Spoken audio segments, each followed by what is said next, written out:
Hello and welcome back. You're tuned into Revision Hub with Jazzy Jane. I'm back with another video, and in this video, I'll be looking at crime and deviance, which is an AQA sociology topic. If you guys are ready to go, press the thumbs up icon right away. Before we crack on, let's do a quick recap. So, in my previous video, if you guys were tuned in, we looked at class and crime. So, I want you on paper, flashcards, jot down what you remember from this video because this is very, very important because it will really help you within the exam to answer an exam question. So, please get into the practice of writing things down, what you remember. And I personally believe that you will be only able to do this if you have actually went off, looked at my videos, made notes, revised, rested, tested, and repeated yourself. So, go through this activity before busying off with the next section. So, age and crime is the next thing that we really need to look at. As I say, key statistics are very important to consider because key statistics really help to back sociological theories as well. So, official statistics show that crime is often associated with the youth. Here we can see the youth is part of an age group, so we are technically answering one part of a question. Also, in 2002, half of all crimes were committed by the youth aged 21 and under. Young men also, as per key statistics, are more likely to commit crime as opposed to women. Again, we can see the difference in age. And also, a self-report study found that almost half of Britain's secondary school students have admitted that they have actually broken a law. So I really want you guys to actually write down these key statistics, and once you've written them, revise, rest, test, and repeat them, because key statistics will be really useful when backing up sociological theories. I'll show you this in just a bit. So, age and crime, one thing that can be used will be status frustration. You can use status frustration within your argument. Coleman argues that the youth may feel frustrated.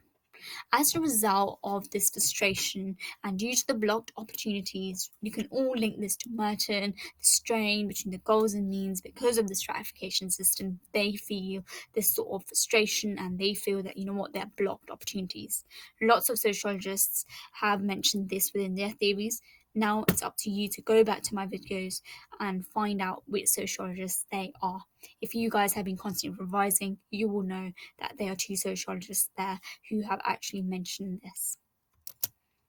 Okay, so they believe that Coleman really argues that, they may feel this sort of lack of status, being in the bottom stratification system, being frustrated, blocked opportunities, maybe because of the lack of status they gain within school, the lack of status maybe they gain at employment, or the lack of status that they're given within their family.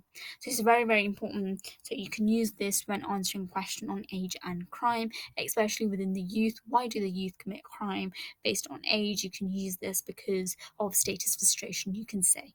But make sure you build it up into a paragraph using plenty of evidence. Okay, the second argument that could be made could be peer group. Miller argues that working class boys join subcultures just so that they can take part in criminal and deviant activities, break the law, gain some sort of status as well. Due to subcultural theories, they drift into techniques of neutralization, which we looked at, and Matza looked at this. If you do not remember it, go back, you'll be able to find my video on this. Matza again argues that young people go through a drift, that's what he calls it, where they are no longer children, but they are not yet adults, so the in-between. And during these sort of periods, they begin to break bonds, and when these bonds break or when these sort of bonds are weakened, it results in entering subcultures. Subcultures, peer pressure, all of this results to crime within that particular age group. So technically the youth we are talking about, and boys in particular. Again, age and social bonds is another thing that we'll be looking at. You can build it on from my previous slide as well. Hershey's control theory, I hope you guys will remember it in terms of weak social bonds results to lack social control. As a result, lack social control, they commit crime. Hershey's argues that due to them facing weak social bonds, they lack social control, commit crime, as I just said. As a result, they turn to crime. The youth and teenager lower age group face this the most. So you can use this as a valid argument when you're looking at age and crime. But you know what, they might just be an argument, it's not all about the youth, but it's just not them, there might be some other factors as well. Could be that, you know what, the police hold stereotypes. Remember, we looked at military policing, random stopping and searching of the youth. So they take on military policing where they specifically target the youth. And obviously, you can think of examples which I've looked at in my previous video. Do you not remember this? Go back. I've had a whole topic on this, and you guys can take it from there. Make sure you build on this. Such statements, and now it's up to you to build it based on the previous videos, which I've given you actually the knowledge to build on. Also, it might just not be the youth, because media creates some sort of moral panic. We looked at this. There are lots of sociologists, lots of examples in that particular video. Go back, have a look at it, and build on this. And also, it's not youth. It's just the subculture they're part of. It's not their fault because it's just the subculture, the age group that they're going through. So that's it for age and crime. So I hope you guys actually learn a lot about age and crime. Right now, just pop statements on the screen. And at this point, you guys should have enough knowledge from my previous videos to be able to build it. And when you are able to do this, you're on the right track to success. Next video, I'll be looking at globalization and crime, another big topic. So till my next video, revise, rest, test and repeat yourself. The content not only in this video, but all other videos. Because the exam is not only on crime and deviance, but also family, education, methods, etc. There's a lot to pack in.